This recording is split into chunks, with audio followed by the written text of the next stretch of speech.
नमस्कार, मैं शुभम आप सभी का आपके अपने इस YouTube channel Sinha classes math series के इस भाग में बहुत बहुत स्वागत करता हूं। उम्मीद करता हूं आप सभी स्वस्थ हैं, सुरक्षित हैं और मैथ सीरीज से जुड़े सभी छात्रों से उम्मीद करता हूं कि आपने पिछले भाग जिसमें मैंने इरेशनैलिटी ऑफ नंबर्स से स्टार्ट करा था उस भाग को आपने ज़रूर देखा होगा। और आज के लिए भी मैं आपसे यही कहूँगा कि अभी इसी प्रक्रम में मैं क्वेश्चंस की कुछ और वैरायटी लेकर आप लोगों के सामने उपस्थित हूँ।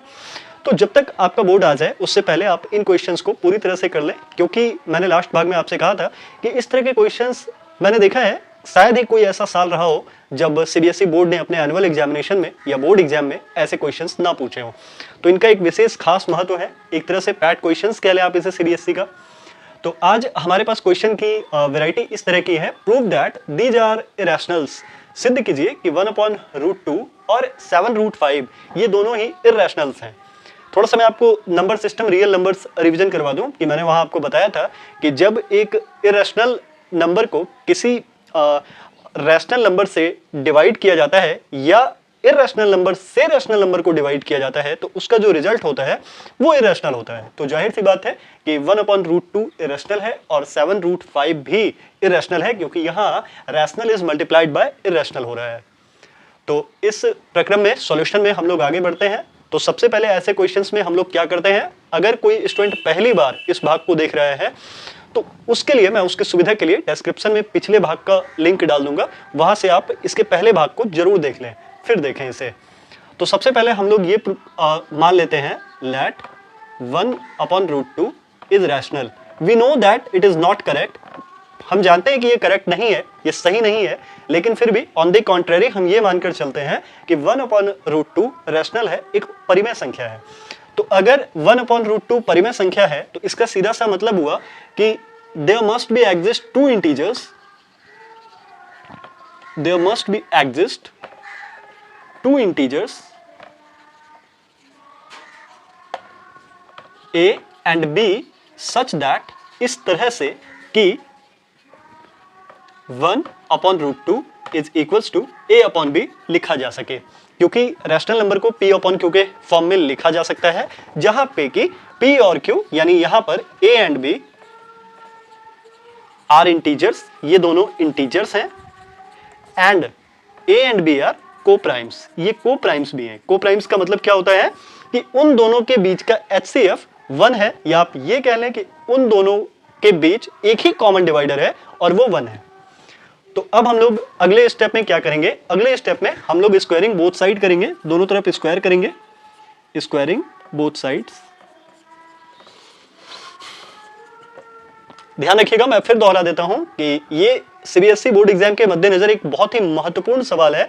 तो जब भी आप इस वीडियो को देखें थोड़ा सा आइसोलेटेड हो जाए, और अगर आप हेडफोन ब्लूटूथ कुछ यूज करते हैं तो जरूर करें। अब हम लोग दोनों तरफ स्क्वायर करते हैं।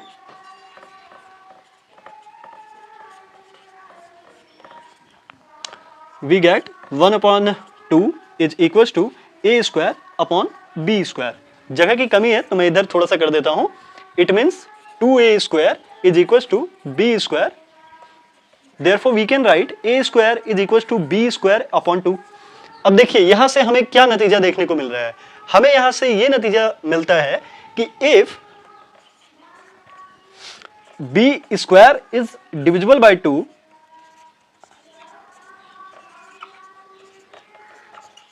then b is also divisible by 2। मैंने आपको लास्ट क्लास में बताया था, लास्ट जो वीडियो था उसमें मैंने आपको बताया था कि ये एक थ्योरम है कि अगर 2 b² को डिवाइड कर रहा है तो 2 b को भी डिवाइड करेगा। तो वही मैंने यहां लिखा है, if b² is divisible by 2 then b is also divisible by 2। मान लेते हैं, हम लोग ये सपोज कर लेते हैं कि ये इक्वेशन 1 है, ये एज्यूम कर लेते हैं कि ये इक्वेशन 1 है। 2a² is equals to b²। It means a² is equals to b²/2। तो अभी तक हमारे पास इक्वेशन 1 है और इक्वेशन 1 है 2a² is equals to b²। इसका मतलब साफ है कि जो b² है वो 2 से डिविजिबल है, इसका मतलब b भी 2 से डिविजिबल है। और ध्यान रखिएगा कि हमने इक्वेशन 1 में स्टेटमेंट क्या, जब हमने इस सवाल को सॉल्व करना शुरू करा था तो हमने क्या बताया था, हमने ये बताया था कि a एंड b आर को प्राइम्स, a और b को प्राइम्स है, इस बात को ध्यान रखिएगा। तो अब आगे बढ़ते हैं हम लोग, और अब हम लोग क्या करते हैं कि ये अज्यूम कर लेते हैं let b is equal to 2c। क्यों करेंगे? क्योंकि मैंने लास्ट क्लास में आपको बताया था, क्योंकि यहां पर हम लोग 1/√2 को जा रहे हैं इरेशनल प्रूव करने के लिए, तो यहां पर हम लोग b को 2c ले लेते हैं। नाउ 2a², अब करना कुछ नहीं है, परेशान नहीं होना है। जहां पर b है बस उस जगह 2c पुट करना है, b की जगह b को रिप्लेस कर देना है, ठीक है। 2c² whole square 2a² is equal to 4c² और c² is equal to 2a² upon 4। 2 1 2, 2 2 4, it means a² upon 2। अब जरा ध्यान से देखिए कि यहां हमारे पास क्या रिजल्ट निकल रहा है। यहां हमारे पास ये रिजल्ट निकल रहा है कि if a² is divisible by 2 then तो a is also divisible by 2। अगर a² 2 से डिविजिबल है तो इस बात की गारंटी है कि a भी 2 से डिविजिबल होगा। और ऐसा मैं नहीं, मैथ्स का थ्योरम कहता है, ठीक है। फंडामेंटल थ्योरम ऑफ अर्थमेटिक के ठीक नीचे आर.डी. शर्मा की बुक में आपको ये थ्योरम दिख जाएगा।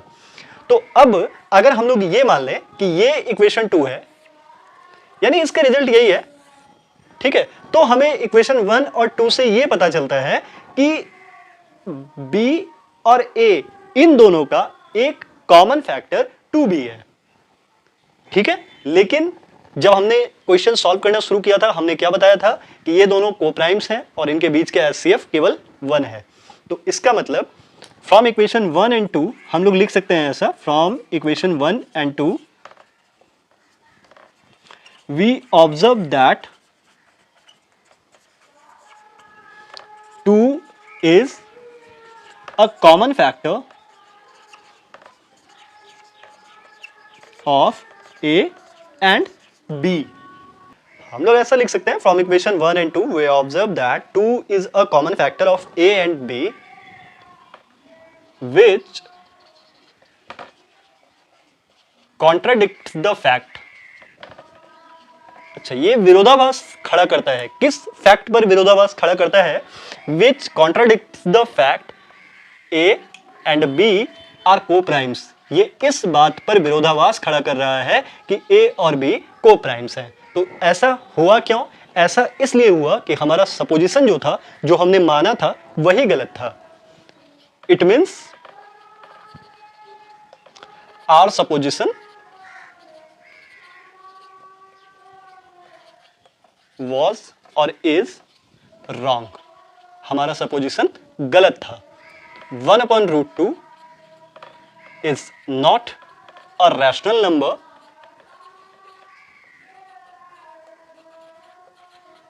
it is an irrational number। अगर कोई चाहे तो ऐसे भी लिख सकता है, सीधा लिख सकता है it is irrational। The next question of this segment is prove that 7√5 is irrational। हमें ये प्रूव करना है कि 7√5 irrational है। अच्छा, इससे पहले एक अतिरिक्त जानकारी आपको दूं, एक अतिरिक्त बात बताऊं आपको कि कई बार क्या होता है कि मैथ्स को लेकर स्टूडेंट्स काफी उलझन में रहते हैं कि अपने मैथ्स को कैसे ठीक किया जाए। तो एक और आज आप सलाह समझ लें इसे, कि मैथ्स को एक मैनेजमेंट की तरह लें, उसे हर दिन प्रैक्टिस जरूर करें, एक रूटीन बना लें कि इस टाइम मुझे मैथ्स ही करना है, जैसे सुबह का ले लें या शाम का ले लें। इस मामले में मैं सलाह नहीं दूंगा कि सुबह ही लें या शाम ही लें, बस एक रूटीन तैयार कर लें कि किसी एक टाइम मुझे एक पीरियड के लिए मैथमेटिक्स ही करना है, चाहे वो पीरियड आधे घंटे का हो, 1 घंटे का हो। लेकिन मेरा ख्याल है कि 60 से 70 मिनट का अगर आप पीरियड बनाते हैं तो वो बेहतर है, उसमें कुछ बुराई नहीं है। तो अगर आप ऐसा करेंगे, daily practice, I mean to say daily practice, daily, एक दिन भी मिस ना हो, तो इससे क्या होगा कि आपके मैथमेटिक्स भी इंप्रूव होगी, आपकी रिवीजन भी अच्छी होगी। और कहते हैं मैथमेटिक्स माइंड को शार्प बनाता है, तो वो तो है ही, उसका बोनस तो आपको मिलेगा ही। चलिए, तो अब क्वेश्चन की तरफ चलते हैं। तो इस क्वेश्चन में क्या है कि इसमें कोई पंगा नहीं है, कुछ कहीं स्क्वायर नहीं करना है, ना तो इधर ना तो उधर। एकदम आसान शब्दों में अगर मैं कहूं तो एकदम आसानतम तरीके से ये सवाल बन जाएगा। अब तक हमने जितने भी क्वेश्चन करे थे शायद उनसे भी आसान तरीके से। सबसे पहले अन्य सवालों की तरह इसमें भी हम लोग ये मान लेते हैं, let us assume that 7√5 is rational. हम लोग ये मान लेते हैं कि ये रैशनल है। अगर ये रैशनल है देन, मैं थोड़ा सा लिखने से बचता हूं बार बार, तो इसका मतलब साफ है कि ये 7√5 a अपॉन b के शब्दों में या उसके टर्म्स में लिखा जा सकता है। 7√5 is equal to a upon b, because if 7√5 is a rational number then there must be exist two integers a or b, or you can say p and q, such that 7√5 is equals to a upon b or p upon q, where a and b or you can say p and q are co-primes, जहां पर कि a और b integers हों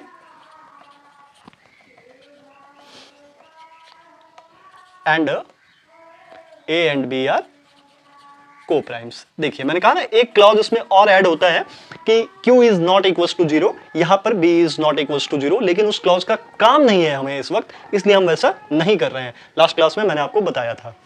अब क्या करना है, देखिए कितना आसान है। हम लोग क्रॉस मल्टीप्लीकेशन करते हैं, तो यहां पर हमारे पास क्या होता है, 7√5b is equals to a।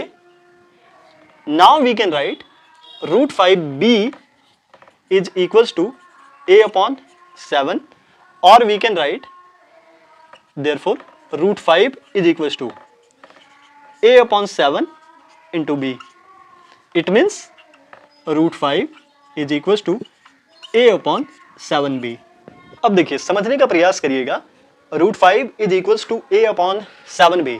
यहां पर हमने क्या बताया था, a and b are integers. हमने ये कहा था कि a and b इंटीजर्स हैं, तो अगर a और b इंटीजर्स हैं तो ये रैशनल नंबर हो जाएगा, और अगर यहां रैशनल है, ये रैशनल है, तो ये भी रैशनल होगा। इट मीन्स हम लोग लिख सकते हैं ऐसा, इट मीन्स इसका मतलब ये हुआ कि √5 इज रैशनल, बट लेकिन it contradicts to the fact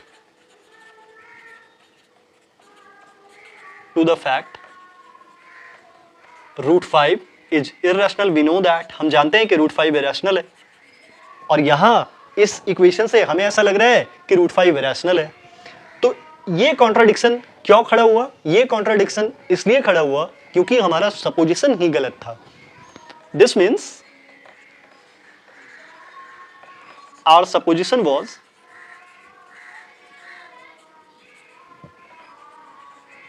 wrong. You may write is, आप वॉज की जगह पर इंस्टेड ऑफ वॉज आप इज भी लगा सकते हैं, कोई इशू नहीं है। This means our supposition was wrong that 7√5 is rational. अगर कोई चाहे तो एकदम साफ अक्षरों में नीचे लिख सकता है 7√5 इज इर्रेशनल।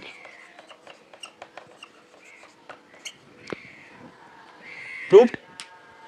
उम्मीद करता हूं कि इन क्वेश्चन से भी आपको ऐसे क्वेश्चंस जिसमें कि इरेशनैलिटी ऑफ नंबर्स प्रूव करने के लिए कहा जाता है, इसमें आपकी समझ और बढ़ी होगी। मैथ सीरीज के अगले भाग में कुछ और वेराइटीज लेकर आऊंगा, जैसे क्वेश्चंस की बोर्ड एग्जाम में पूछे जाते हैं खासकर। तब तक मुझे आज्ञा दीजिए। सिन्हा क्लासेस के मैथ सीरीज के अगले भाग में आपसे फिर मुलाकात होगी। स्वस्थ रहें, सुरक्षित रहें। जय हिंद।